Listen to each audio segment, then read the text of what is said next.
I recall a time when I was teaching in the Recuerdo que Ukraine una and ocasión, had only dando a clases few en minutes. Kiev, Ucrania, tenía el tiempo justo para llegar en metro a mi destino. Corrí hacia la estación, bajé las escaleras y salté en el vagón justo en el momento en que se cerraban las puertas. Tenía que atravesar toda la ciudad, así que me senté para recuperarme y relajarme por unos minutos.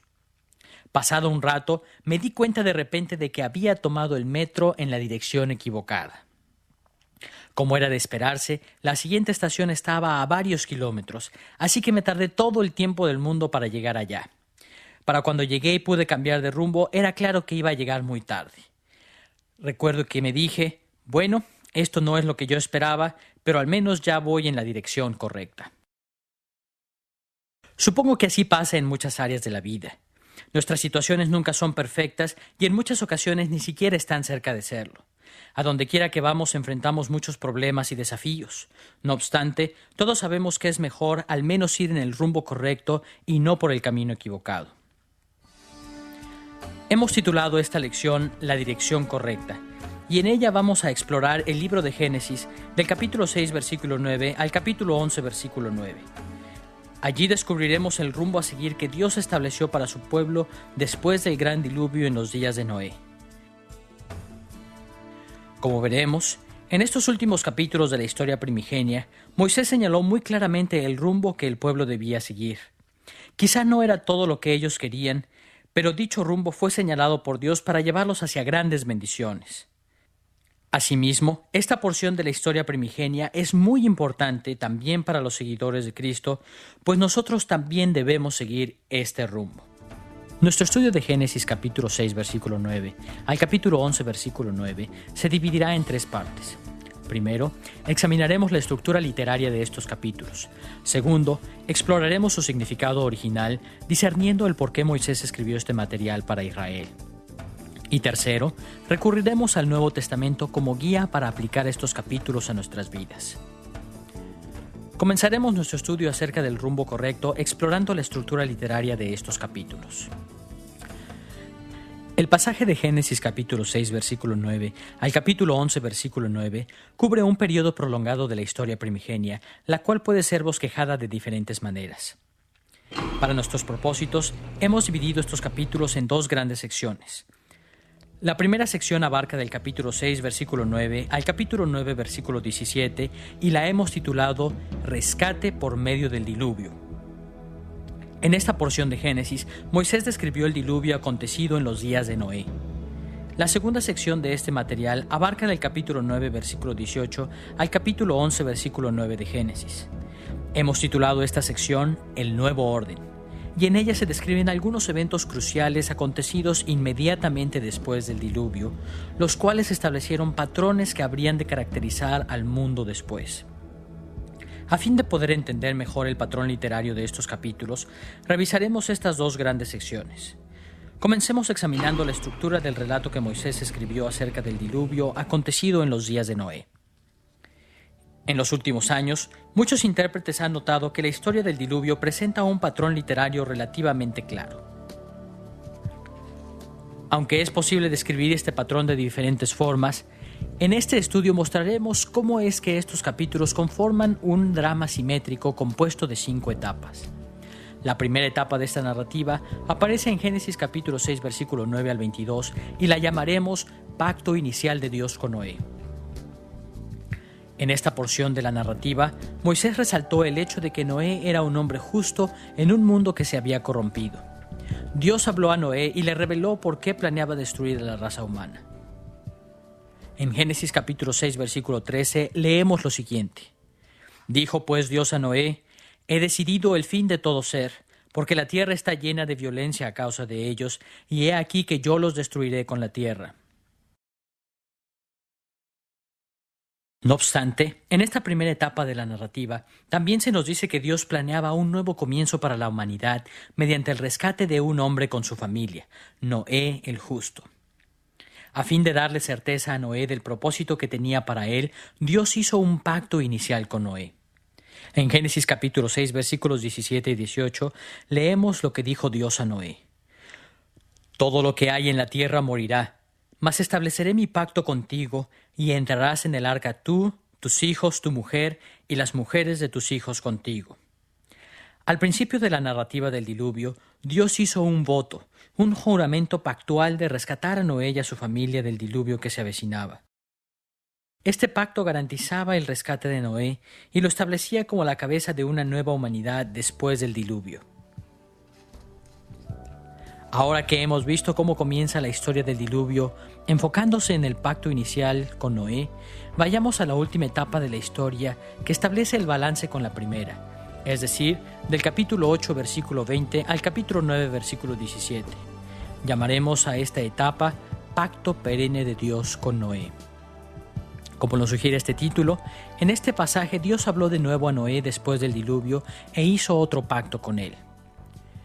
Dios decidió dar a la humanidad la oportunidad de un nuevo orden en el mundo.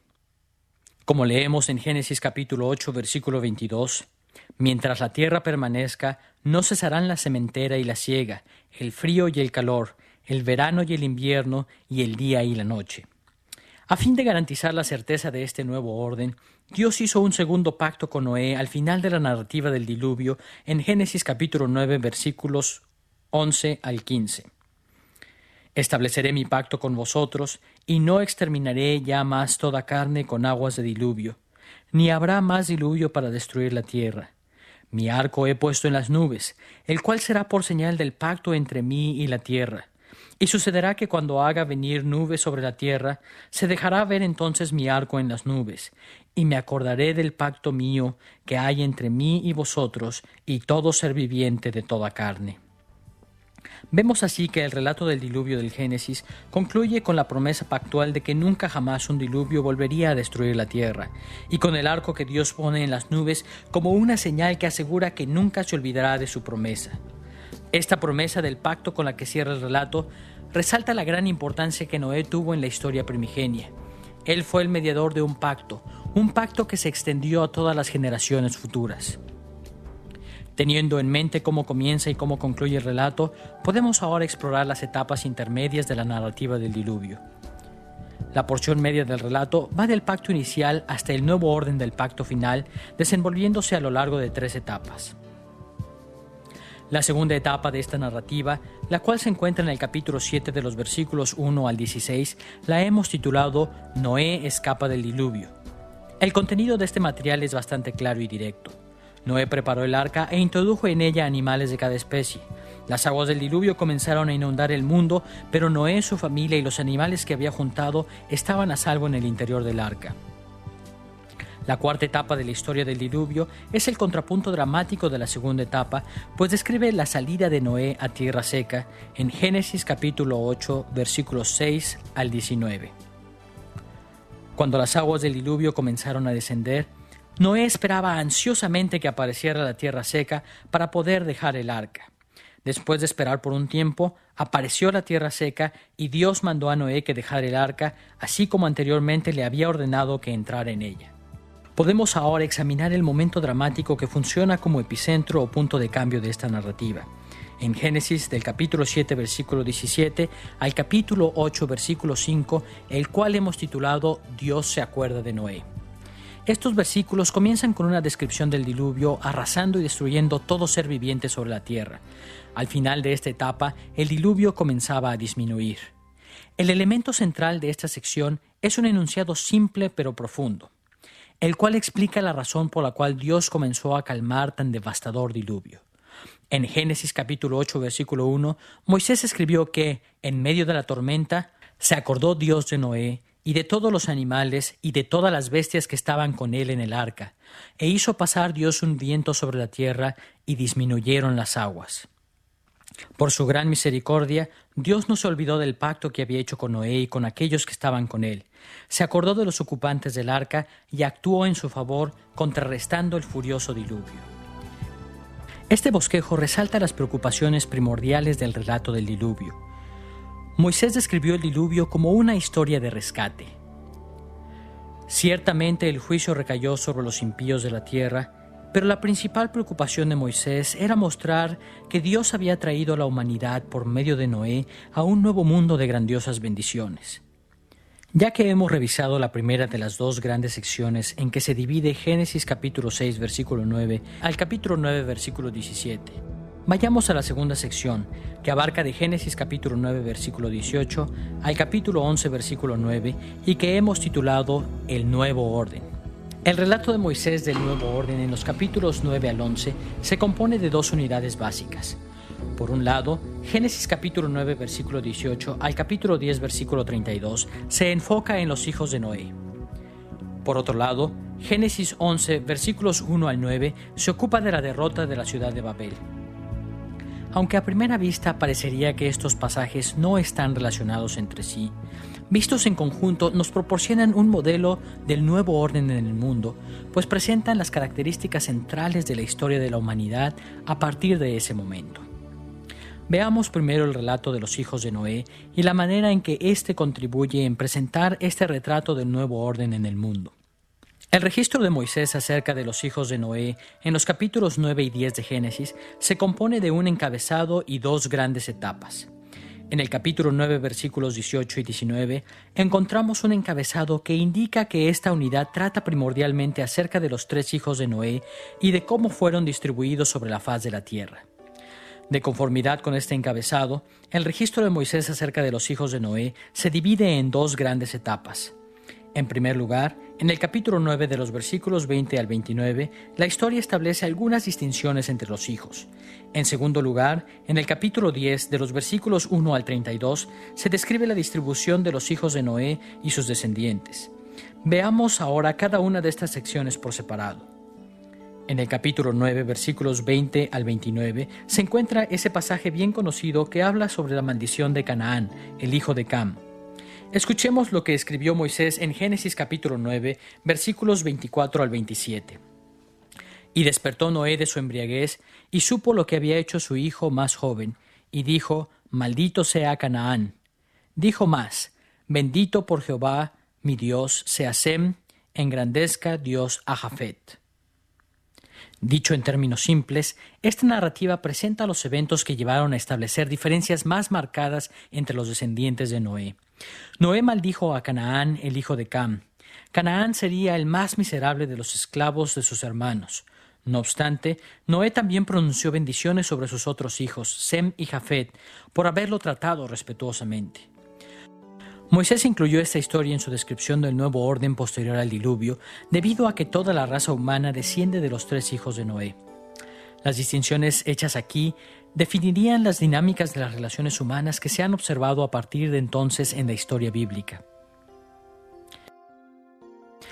Esta forma de entender las diferencias entre los hijos de Noé es confirmada en el capítulo 10, que trata sobre la forma en que se distribuyeron los hijos de Noé. Refiriéndose a las generaciones que vinieron mucho después de Noé, Moisés da una lista en el capítulo 10 en la cual muestra los lugares a donde fueron los descendientes de Cam, Sem y Jafet por todo el mundo. De acuerdo con Génesis 10, los jafetitas ocuparon los territorios que se encuentran al norte, noreste y noroeste de Canaán. Con algunas excepciones, los camitas ocuparon la parte norte de África y en particular ese hijo de Cam llamado Canaán habitó en la tierra de Canaán, la tierra prometida para Israel. Los semitas o pueblos semíticos ocuparon grandes territorios de la península arábiga. Aunque el registro de Génesis 10 es sumamente selectivo y está diseñado para proporcionar únicamente pautas generales de los movimientos migratorios, esto le bastó a Moisés para ilustrar algunos patrones que caracterizaron en el largo plazo la interacción humana en el nuevo orden después del diluvio. Ya que hemos visto la estructura literaria del énfasis que Moisés pone en los hijos de Noé en Génesis capítulo 9 y 10, podemos ahora revisar la segunda porción del nuevo orden después del diluvio, la destrucción de la ciudad de Babel en el capítulo 11 versículos 1 al 9. La historia de la Torre de Babel tiene una estructura literaria simétrica compuesta por 5 etapas o momentos dramáticos. La narrativa comienza con la mayor parte de la humanidad unida en la primera etapa, que comprende los versículos 1 y 2. En contraste con esto, cuando la narrativa concluye en los versículos 8 y 9, Dios ha dispersado a la humanidad sobre la tierra, confundiendo su lenguaje. Pero ¿cómo fue que la humanidad pasó de estar unida y con una sola lengua a estar dispersa y teniendo muchas lenguas? La porción media de la narrativa explica lo que sucedió. La segunda etapa, en los versículos 3 y 4, nos habla del plan que tenía la gente. Pretendían construir una ciudad con una gran torre que alcanzara el cielo para así volverse absolutamente invencibles y alcanzar fama para la posteridad. Sin embargo, la cuarta etapa de esta narrativa establece el balance al reportar en los versículos 6 y 7 el plan de Dios para contrarrestar el plan humano. Dios convocó a su ejército celestial para atacar la ciudad, confundiendo el lenguaje de la gente y así detener la construcción de la ciudad y su torre. El epicentro o punto de cambio de esta historia se encuentra en el versículo 5, donde Dios le echa un vistazo a la ciudad y a su torre. Una vez que vio la ciudad y los soberbios planes de sus habitantes, Dios determinó poner fin a la ciudad de Babel. Vemos entonces que, de acuerdo con Moisés, la vida después del diluvio estaba lejos de ser el paraíso que hubiésemos esperado. Por el contrario, el relato de los hijos de Noé muestra que el nuevo orden incluye complejas interacciones entre diversos grupos de seres humanos. Es también un mundo más desafiante en contra de Dios, pero también vemos que a su tiempo Dios derrota a aquellos que lo desafían. Aunque estas estructuras del nuevo orden podrían parecer extrañas en nuestros días, veremos que su mensaje fue muy claro a la luz de las experiencias de los israelitas para quienes Moisés escribió estos capítulos originalmente. Ahora que hemos visto la estructura literaria de Génesis capítulo 6 versículo 9 al capítulo 11 versículo 9, podemos hacernos una segunda pregunta. ¿Por qué escribió Moisés su relato del diluvio y del nuevo orden resultante? ¿Qué lecciones estaba enseñándoles a los israelitas mientras iba guiándolos hacia la tierra prometida? Está por demás decir que Moisés escribió acerca del diluvio y del curso del nuevo orden para informar a Israel acerca de los hechos de este periodo en la historia primigenia. Sin embargo, su registro es tan selectivo y está tan orientado hacia temas particulares que no podemos pensar que eso era todo lo que Moisés tenía en mente. Moisés escribió no solo para reportar el pasado, sino para guiar al propio Israel en esa época. Descubriremos el propósito de Moisés mediante el análisis de las tres porciones que componen el pasaje de Génesis capítulo 6, versículo 9 al capítulo 11, versículo 9. Primero examinaremos el significado original de la narrativa del diluvio. Después iremos al registro de Moisés acerca de los hijos de Noé. Y por último, nos ocuparemos de las implicaciones originales de esta última porción de la historia primigenia, la destrucción de Babel. Veamos primero cómo relacionó Moisés el diluvio con las experiencias del Israel de su época. Para discernir cómo usó Moisés la narrativa del diluvio, veremos dos aspectos de la historia.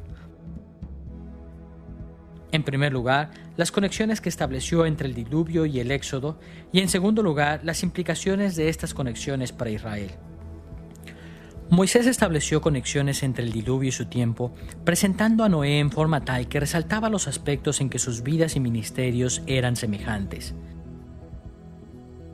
Claro que las vidas de Noé y de Moisés eran diferentes en muchos aspectos, y estas diferencias no deben ignorarse.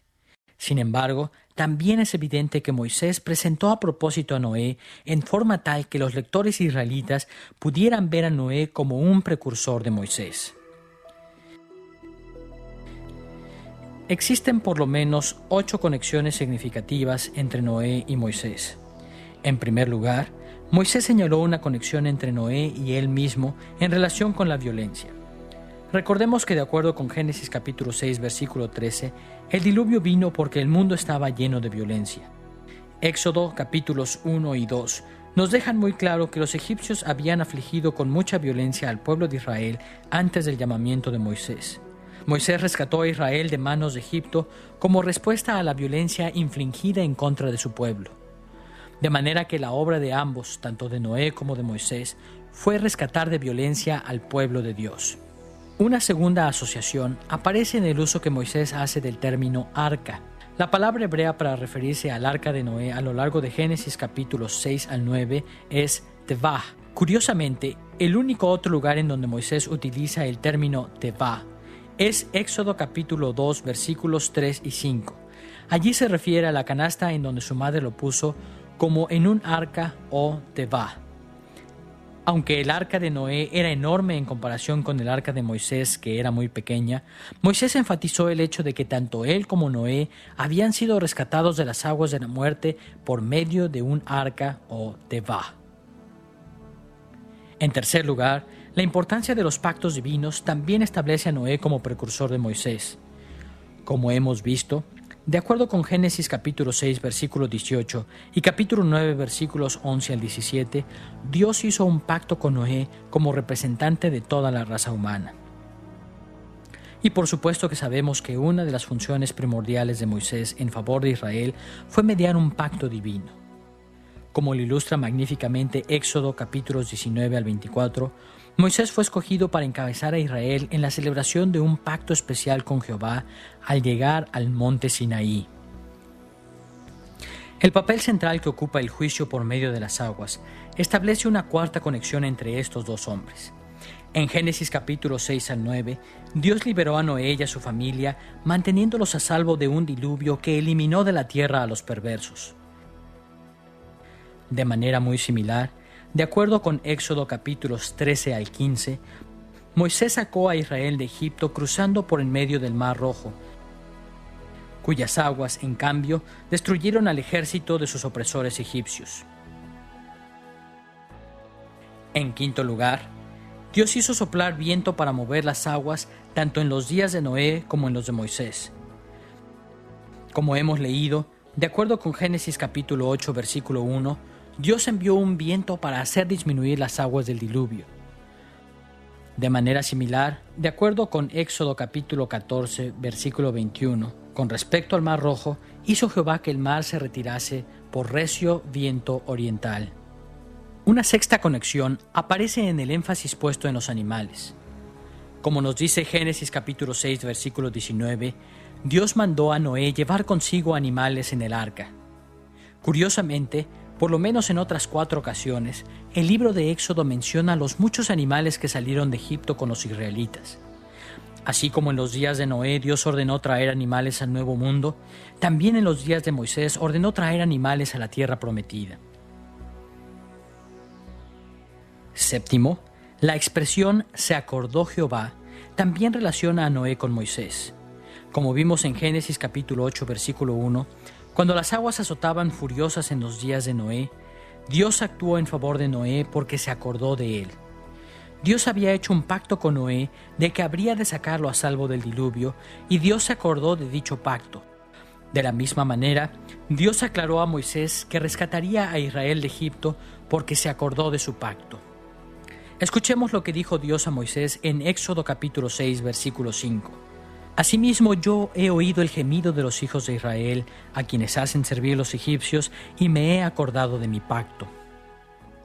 El hecho de que Dios se acordara de sus pactos jugó un papel vital tanto en el diluvio como en el Éxodo. Finalmente, la bendición de la naturaleza también asocia a Moisés con Noé. Noé introdujo a la raza humana a un nuevo mundo en el cual, conforme a la promesa de Dios, habría un orden natural estable y duradero que beneficiaría a la humanidad. De igual manera, Moisés le dijo a Israel que en la tierra prometida la naturaleza permanecería constante y sería de beneficio para la humanidad. Teniendo en mente estas conexiones entre Noé y Moisés, podemos ver ahora las implicaciones de estos paralelos para la nación de Israel. ¿Por qué estableció Moisés estas conexiones? Para entender las implicaciones originales de este material, debemos recordar que el pueblo de Israel se había rebelado seriamente en contra de Moisés, cuestionando su autoridad y la prudencia de su programa de éxodo y conquista. Estos desafíos a su ministerio llevaron a Moisés a establecer las conexiones que existían entre él y Noé. Dios había usado a Noé en el rescate por medio del diluvio para redimir a la humanidad de la horrible violencia y para restablecer a la raza humana en un nuevo mundo de grandes bendiciones. De igual manera, Dios había escogido a Moisés para rescatar a Israel de la horrible violencia de Egipto e introducir a Israel al nuevo mundo de la tierra prometida. El plan de Moisés para Israel era tan similar a lo ocurrido en el diluvio que nadie podría negar que venía de la mano de Dios. Ahora que hemos visto el significado original del rescate por medio del diluvio, veamos el registro que Moisés hace de los hijos de Noé en Génesis del capítulo 9, versículo 18 al capítulo 10, versículo 32. ¿Por qué incluyó Moisés este material en su historia primigenia? ¿Cuál era su propósito al llamar la atención de Israel hacia estos asuntos? Para examinar esta porción del registro de Moisés, revisaremos 3 asuntos. Primero, la atención que le pone a Canaán. Segundo, el tema de la beligerancia. Y tercero, las implicaciones de estos temas para Israel. Consideremos primero la manera en que Moisés fijó su atención en Canaán, el hijo de Cam.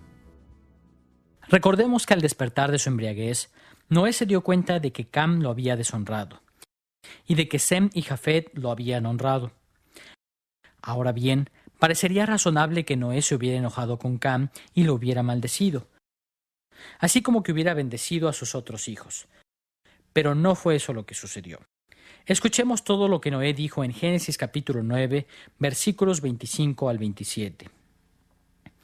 Maldito sea Canaán, siervo de siervos será a sus hermanos.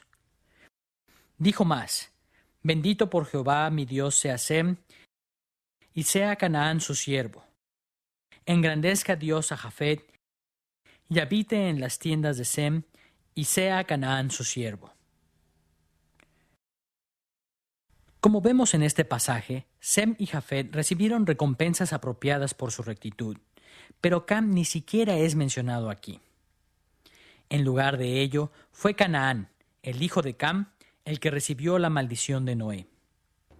Cuando revisamos con cuidado esta historia, nos damos cuenta de que Cam tiene un papel diferente al de sus hermanos. En pocas palabras, Cam tiene muy poca importancia aparte del hecho de que era el padre de Canaán. Notemos la manera en que Moisés escribió acerca de Cam en esta narrativa. En el capítulo 9, versículo 18, leemos lo siguiente. Y los hijos de Noé que salieron del arca fueron Sem, Cam y Jafet, y Cam es el padre de Canaán. La misma identificación vuelve a aparecer en el capítulo 9, versículo 22. Y Cam, padre de Canaán, vio la desnudez de su padre. En cierta forma, Cam se desvanece en el trasfondo de la historia, tomando su lugar su hijo Canaán junto a Sem y a Jafet. Teniendo en mente el énfasis que Moisés pone en Canaán, podemos enfocarnos ahora en una segunda preocupación que se presenta en el tratamiento que hace de los hijos de Noé, la beligerancia en el nuevo orden postdiluviano. El tema de la beligerancia desempeña un papel importante en la atención que Moisés pone en los hijos de Noé. Si pasásemos por alto este tema, estaríamos ignorando el elemento más importante de la historia. El tema de la beligerancia está presente en Génesis capítulo 9, versículos 25 al 27. Maldito sea Canaán, siervo de siervos será a sus hermanos. Dijo más, bendito por Jehová mi Dios sea Sem, y sea Canaán su siervo. Engrandezca Dios a Jafet, y habite en las tiendas de Sem, y sea Canaán su siervo. Notemos que 3 veces en este pasaje se repite la maldición de Canaán, lo cual asegura enfáticamente la beligerancia que habría de existir. En el versículo 25, Noé maldice a Canaán diciendo que será siervo de siervos, o esclavo de la clase más miserable que pudiera imaginarse. En el versículo 26, Noé predice que Canaán sería siervo de Sem, y en el versículo 27 que también se convertiría en esclavo de Jafet. Mediante dicha repetición, Moisés enfatizaba el hecho de que sin lugar a dudas Canaán sería conquistado por sus hermanos. Más aún, es importante notar que estos versículos presentan a Sem como el principal conquistador sobre Canaán. En el versículo 27, las palabras «y habite Jafet en las tiendas de Sem» y «sea Canaán su siervo» podrían traducirse también diciendo «y habite Jafet en las tiendas de Sem para que Canaán sea su siervo». Parece ser que la idea de Noé era que Canaán llegaría a estar sometido a Jafet solo en la medida en que Jafet uniera fuerzas con Sem. En efecto, Moisés creía que Sem encabezaría la subyugación de Canaán. De esta forma, Moisés introduce en este pasaje una característica importante del nuevo orden postdiluviano que difícilmente hubiera podido anticiparse. Moisés entendía que el futuro de la humanidad traería consigo una confrontación en la cual los descendientes de Sem subyugarían a los descendientes de Canaán. A la luz de la atención que Moisés pone en Canaán y en el tema de la beligerancia, podemos apreciar las implicaciones originales de la historia de los hijos de Noé para el antiguo Israel. ¿Por qué incluyó Moisés estos eventos en su registro del nuevo orden postdiluviano? Moisés tenía una razón muy específica para describir el nuevo orden de esta manera. El conflicto entre Sem y Canaán atendía directamente a las necesidades de su audiencia israelita. Estaba dirigido a una dimensión crucial de sus vidas. La clave para entender el propósito de Moisés aparece en Génesis capítulo 10 versículos 18 y 19. Después de un listado de algunos de los descendientes de Canaán, Moisés escribió lo siguiente: «Y después se dispersaron las familias de los cananeos, y fue el territorio de los cananeos desde Sidón en la dirección de Gerar hasta Gaza, y en dirección de Sodoma y Gomorra, Adma y Seboim hasta Lasa». Los lectores israelitas de Moisés estaban familiarizados con estas referencias geográficas específicas. Los descendientes de Canaán o cananeos se habían asentado en la región que se extiende al norte desde Sidón y al sur hasta Gaza y al este de la región de Sodoma y Gomorra. Moisés estaba especialmente interesado en aquellos descendientes de Canaán que se habían establecido en la tierra prometida. En vista de que ellos eran la nación semita especialmente llamada por Dios, el pueblo de Israel tenía que ir a la tierra de los cananeos para reclamarla como suya. Vemos así que los registros de Moisés acerca de los hijos de Noé no tenían como propósito simplemente el hacer un recuento del pasado. Estaban diseñados para presentar el trasfondo del llamado de Moisés a Israel para proseguir a la conquista tal y como Dios lo había ordenado en la historia primigenia. Como resultado, los israelitas que se oponían al llamado de Moisés a tomar la tierra de Canaán no estaban oponiéndose a Moisés solamente. En realidad estaban resistiendo el plan de Dios, el orden que Dios había establecido para el mundo después del diluvio. Ahora que hemos visto la aplicación que los relatos del diluvio y de los hijos de Noé tenían para los lectores originales, volvamos nuestra atención al tercer aspecto: la intención original de Moisés al escribir acerca de la derrota de Babel en los versículos 1 al 9 de Génesis capítulo 11.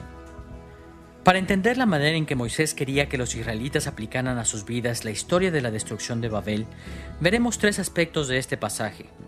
Primero, la descripción que Moisés hace de la ciudad. Segundo, su descripción de la victoria de Jehová. Y tercero, las implicaciones para los israelitas a dirigirse a la tierra prometida. Veamos primero la descripción de la ciudad. Notemos que el nombre de la ciudad, Babel, guarda correspondencia con la ciudad que más tarde sería conocida como Babilonia. Ya para el tiempo de Moisés, la ciudad de Babilonia era bien conocida en el antiguo cercano oriente. Había sido un centro de civilización por muchos años y su reputación había alcanzado proporciones míticas. Así que cuando Moisés escribía acerca de un lugar llamado Babel después del diluvio, sus lectores israelitas reconocían inmediatamente este lugar como el origen primitivo de un gran centro urbano. Un segundo aspecto importante de los versículos 1 al 9 de Génesis capítulo 11 es la manera en que Moisés describió la victoria de Jehová sobre esta ciudad primigenia. En varios puntos a lo largo de la historia, Moisés expone la grandeza de la victoria de Dios contrastando las perspectivas de los habitantes de Babel con su propia y verdadera perspectiva. Consideremos, por ejemplo, la manera en que Moisés usó el concepto ser esparcidos mediante los verbos que utiliza en la lengua hebrea. Por un lado, los habitantes de Babel estaban muy preocupados con la posibilidad de ser esparcidos. En el capítulo 11, versículo 4, encontramos que construyeron la ciudad por si fueran esparcidos sobre la faz de toda la tierra. En contraste, Moisés reporta en 2 ocasiones que Dios hizo precisamente lo que la gente de Babel no quería que sucediera. En el capítulo 11, versículo 8, leemos que así los esparció Jehová desde allí sobre la faz de toda la tierra. Y de nuevo en el capítulo 11, versículo 9, leemos que desde ahí los esparció Jehová sobre la faz de toda la tierra. Con frecuencia en el Antiguo Testamento, el término esparcir tiene una connotación muy negativa de derrota absoluta en batalla. Cuando un ejército es derrotado, sus soldados son esparcidos al tratar de huir de sus enemigos que los persiguen para matarlos. Esta es la connotación del término en esta historia. Moisés presentó esta historia como el relato de una victoria asombrosa para Jehová. Jehová convocó a su ejército celestial para hacer guerra en contra de la ciudad de Babel y para acosar a sus habitantes que huían por toda la faz de la tierra. Otro aspecto en el que Moisés hace contrastar su perspectiva con la de los habitantes de Babel es el relativo al tamaño de la ciudad y su torre. De acuerdo con Génesis capítulo 11, versículo 4, los babilonios querían una torre que llegara al cielo, en lugar de sus dioses. No obstante, en Génesis capítulo 11, versículo 5, Moisés se burla de esta idea al escribir lo siguiente: «Y descendió Jehová para ver la ciudad y la torre que edificaban los hijos de los hombres». La palabra hebrea yarad, traducida aquí como descender, tiene una connotación muy específica en esta historia. Nos dice que lo que Dios hizo no fue simplemente notar la ciudad o ir a visitarla, sino que mientras que los babilonios pensaban que su torre alcanzaría el cielo, Moisés enfatiza el hecho de que Jehová tuvo que agacharse desde el alto cielo tan solo para ver la ciudad. Vemos así que Moisés se burló de las pretensiones de los habitantes de Babel. Desde el punto de vista de Jehová, esta ciudad era poco más que una manchita. Finalmente, debemos darnos cuenta de la forma en que la derrota de Babel llevó a Moisés a ridiculizar la reputación de esta ciudad primigenia. Sus habitantes la llamaron Babel. En las lenguas de Mesopotamia, el término Babel significaba el portón de Dios. Este nombre expresaba una creencia según la cual sus zigurates eran, de hecho, puertas de entrada al lugar de los dioses, razón por la cual contaban con la protección de los poderes del cielo. Pero Moisés tenía un punto de vista diferente con respecto al nombre de la ciudad. En vista de la devastadora derrota que Jehová había tenido sobre Babel, quedaba claro que dicha ciudad claramente no era ningún portón de Dios. ¿Cuál era entonces el significado de ese nombre? Con contundente sarcasmo, Moisés responde así en Génesis capítulo 11, versículo 9. Por esto fue llamado el nombre de ella Babel, porque allí confundió Jehová el lenguaje de toda la tierra. Para entender el sarcasmo de este versículo, necesitamos entender la forma en que Moisés jugó con el sonido de dos palabras hebreas. Primero dijo: por esto fue llamado el nombre de ella Babel.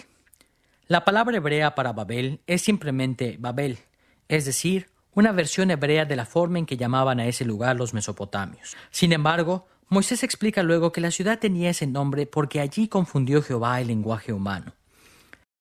La palabra traducida confundió corresponde a la palabra hebrea Balal, cuyo sonido es muy similar a Babel. De ahí el giro sarcástico que Moisés le da.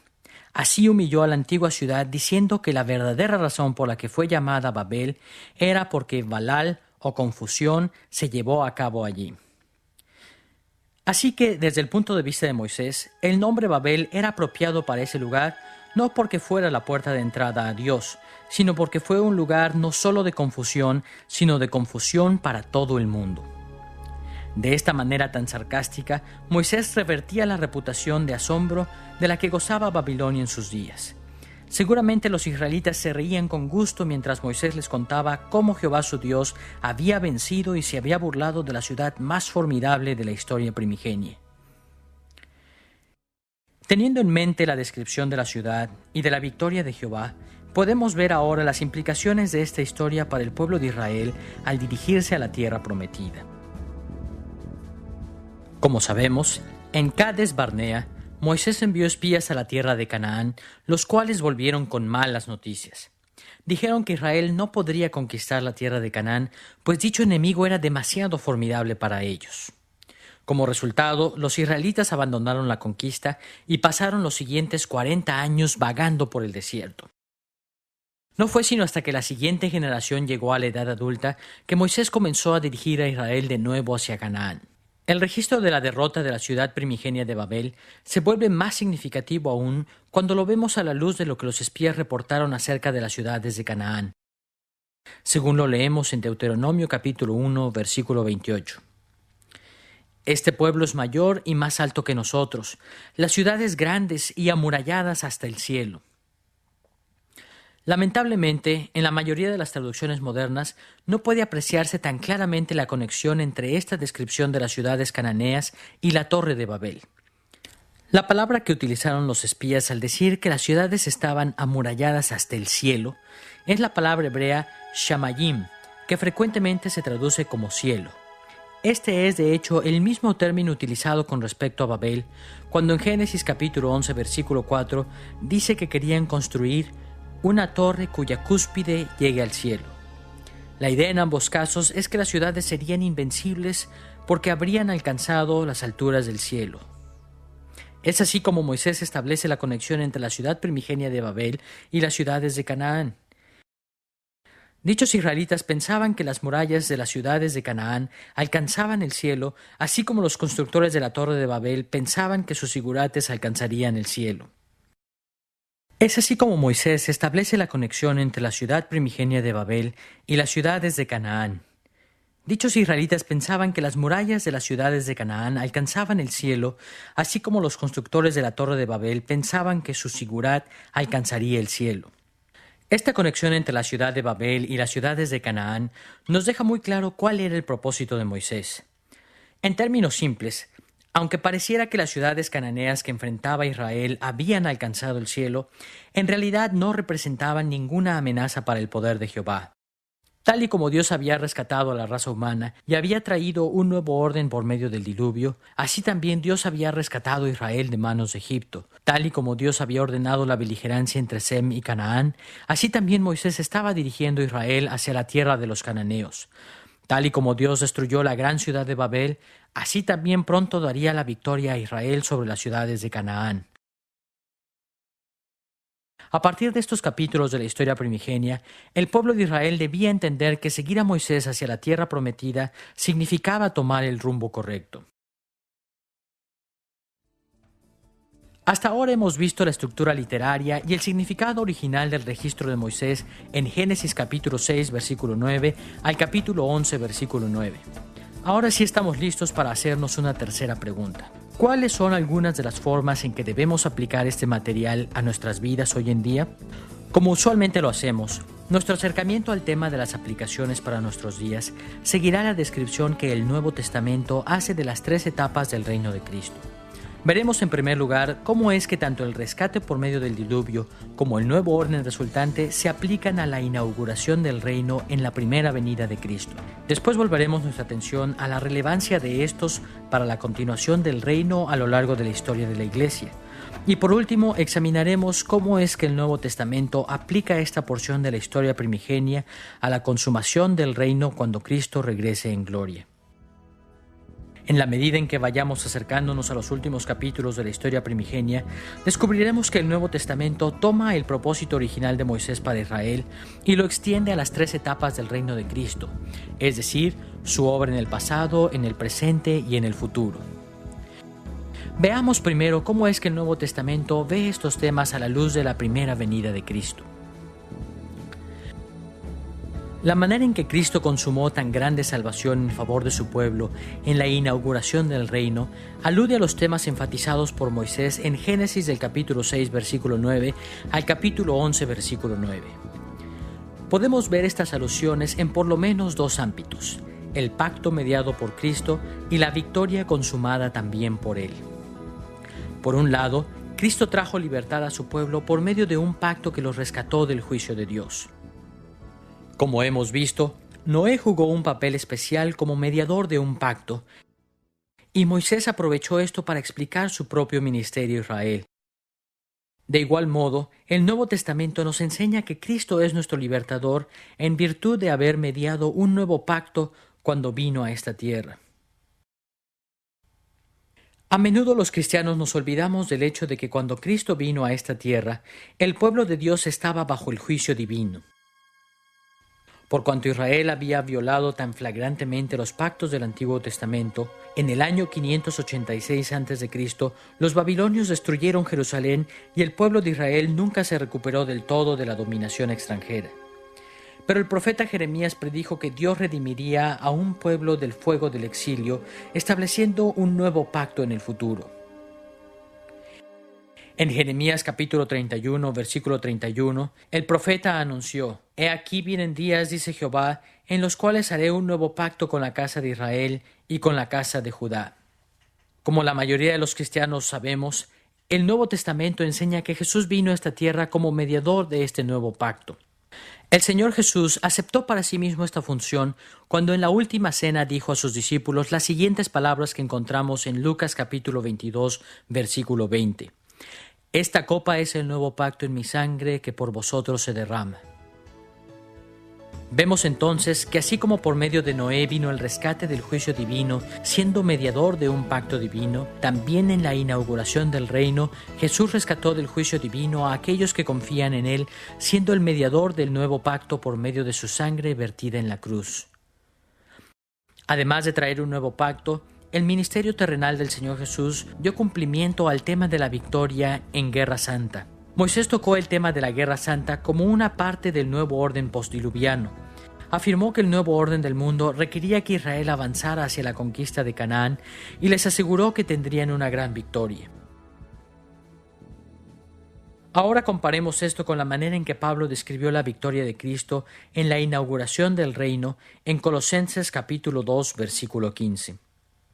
Y despojando a los principados y a las potestades, los exhibió públicamente, triunfando sobre ellos en la cruz. Como se desprende de este pasaje, la victoria del Señor Jesús en su primera venida no fue política sino espiritual. Con la muerte y resurrección del Señor Jesús se inició la derrota de los principados malignos y las potestades espirituales que dominaban el mundo en aquellos días. Su obra de redención los exhibió públicamente, tal y como Jehová lo hizo con la ciudad de Babel y las grandes ciudades de Canaán.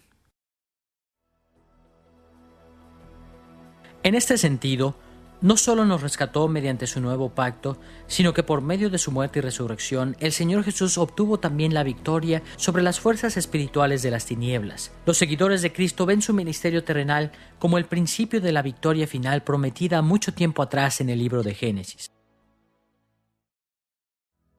Como es de esperarse, el Nuevo Testamento no se limita solo a relacionar los temas de Génesis del capítulo 6, versículo 9 al capítulo 11, versículo 9 con la primera venida de Cristo, sino que también lo aplica a la continuación del reino, es decir, a la era en que vivimos.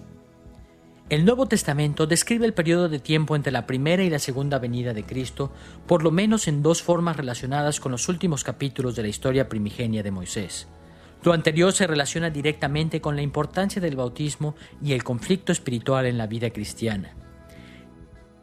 En la medida en que vivimos la vida cristiana en esta era, entramos en contacto con las implicaciones resultantes del diluvio de Noé y del nuevo orden postdiluviano. Hay un pasaje del Nuevo Testamento en particular que describe al bautismo en términos del rescate por medio del diluvio.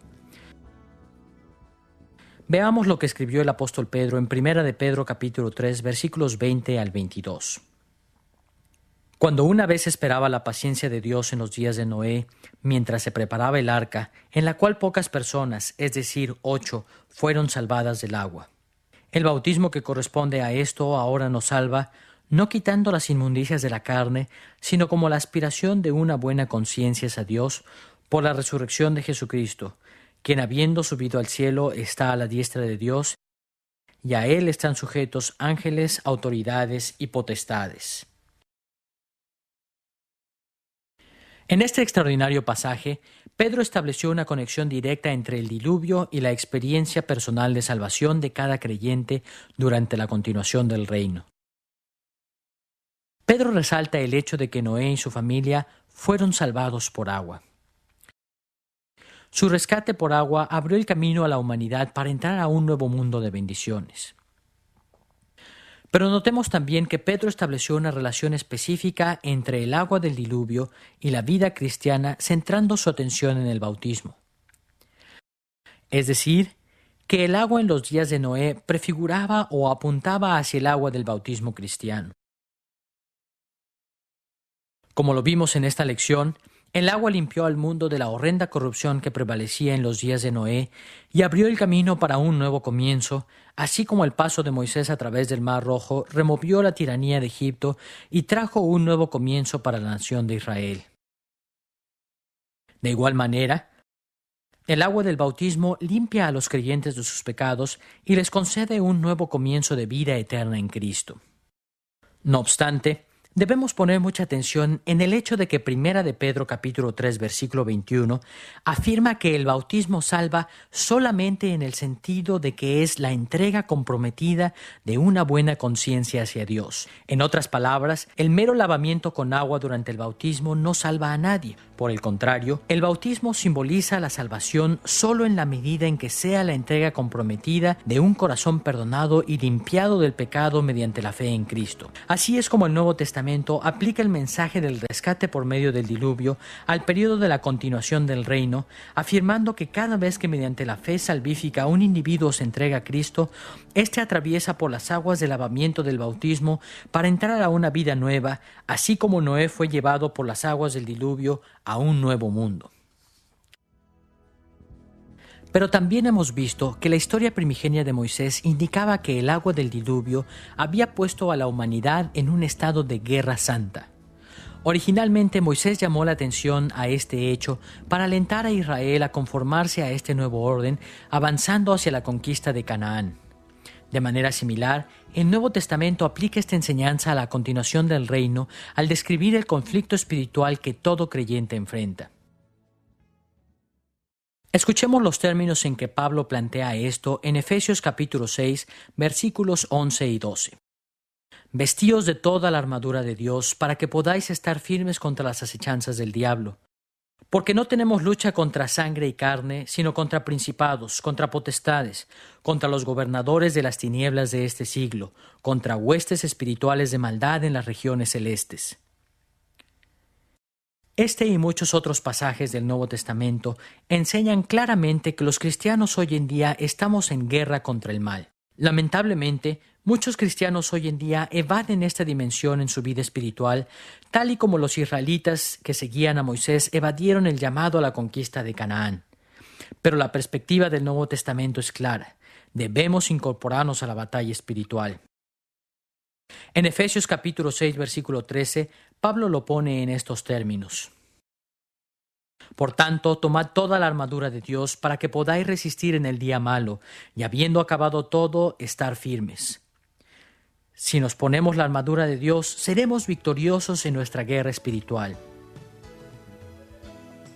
Vemos así que el Nuevo Testamento conecta el rescate de Noé por medio del diluvio con nuestro rescate por medio del bautismo, y de esa forma nos enseña que así como el mundo primigenio fue rescatado para librar una guerra, así también nosotros por medio del bautismo somos rescatados a fin de que libremos la guerra espiritual cada día de nuestras vidas. A la luz de esta aplicación que el Nuevo Testamento hace de los últimos capítulos de la historia primigenia a la inauguración y a la continuación del reino, no nos sorprenderá descubrir que la consumación del reino se describe también en términos alusivos al diluvio y a la beligerancia del nuevo orden en el mundo primigenio. Los escritores del Nuevo Testamento establecieron estas conexiones al hablar del regreso de Cristo en gloria como el cataclismo y la batalla final. Segunda de Pedro capítulo 3 asocia explícitamente al diluvio primigenio con el regreso de Cristo en gloria. Veamos cómo comienza Pedro esta discusión en los versículos 3 al 6. Sabiendo primero esto, que en los postreros días vendrán burladores, andando según sus propias concupiscencias, y diciendo, ¿dónde está la promesa de su advenimiento? Porque desde el día en que los padres durmieron, todas las cosas permanecen así como desde el principio de la creación. Estos ignoran voluntariamente que en el tiempo antiguo fueron hechos por la palabra de Dios los cielos y también la tierra, que proviene del agua y por el agua subsiste, por lo cual el mundo de entonces pereció anegado en agua. En este pasaje, Pedro corrigió a los que se mofaban y señalaban la uniformidad del mundo como una prueba de que Jesús no regresaría. Creían que desde el tiempo de la creación todo había permanecido uniforme. Nada había cambiado en el mundo desde que Dios lo creó. Y puesto que nada había cambiado, creían que nada cambiaría jamás. No obstante, Pedro apela a los registros de Moisés en relación con el diluvio para demostrar lo contrario. Dios hizo que el mundo emergiera del agua en el principio, pero luego lo destruyó en los días de Noé por medio del diluvio. Un cataclismo de enormes proporciones había ocurrido en la historia del mundo. Dios había intervenido para destruir el mundo en los días de Noé. Escuchemos ahora las conclusiones de Pedro en 2 de Pedro capítulo 3 versículo 7. Pero los cielos y la tierra que existen ahora están reservados por la misma palabra, guardados para el fuego en el día del juicio y de la perdición de los hombres impíos. Dicho en términos simples, Pedro argumentó que así como el mundo primigenio había sido destruido por medio del diluvio, así también los cielos y la tierra que existen ahora llegarán a su fin cuando Cristo regrese para traer juicio. Ciertamente este tiempo de juicio vendrá por fuego y no por agua. Pero podemos estar seguros que cuando Dios decida actuar en contra del pecado en el mundo en forma definitiva, esto será por medio de una gran destrucción cósmica, de manera similar a la del diluvio primigenio. Es así como el Nuevo Testamento nos enseña a entender el regreso de Cristo a la luz del diluvio. En los días de Noé, los perversos fueron juzgados y arrancados de la tierra por medio de una gran catástrofe cósmica. Pero cuando Cristo regrese en gloria, el juicio será inconmensurable. Habrá un cataclismo que trastornará profundamente este mundo. Los malos serán arrancados de la tierra y todos los seguidores de Cristo serán rescatados para vivir una vida grandiosa y eterna en un cielo nuevo y una tierra nueva. Sin embargo, como hemos visto en la historia primigenia, el diluvio fue acompañado por el conflicto y la guerra entre el pueblo de Dios y los enemigos de Dios. En congruencia con esta línea de asociación, el Nuevo Testamento también describe el regreso de Cristo como la batalla cósmica final.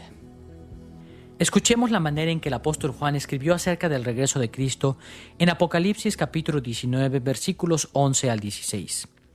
Entonces vi el cielo abierto, y he aquí un caballo blanco, y el que lo montaba se llamaba Fiel y Verdadero, y con justicia juzga y pelea. Sus ojos eran como llama de fuego, y había en su cabeza muchas diademas. Y tenía un nombre escrito que ninguno conocía sino él mismo. Estaba vestido de una ropa teñida en sangre, y su nombre es el Verbo de Dios. Y los ejércitos celestiales, vestidos de lino finísimo, blanco y limpio, le seguían en caballos blancos. De su boca sale una espada aguda para herir con ella a las naciones, y él las regirá con vara de hierro, y él pisa el lagar del vino del furor y de la ira del Dios Todopoderoso. Y en su vestidura y en su muslo tiene escrito este nombre: Rey de Reyes y Señor de Señores. Con estas palabras espectaculares de la visión apocalíptica, Juan declaró que el regreso de Cristo será una batalla a nivel mundial en la que Cristo mismo aparecerá y destruirá a todos sus enemigos.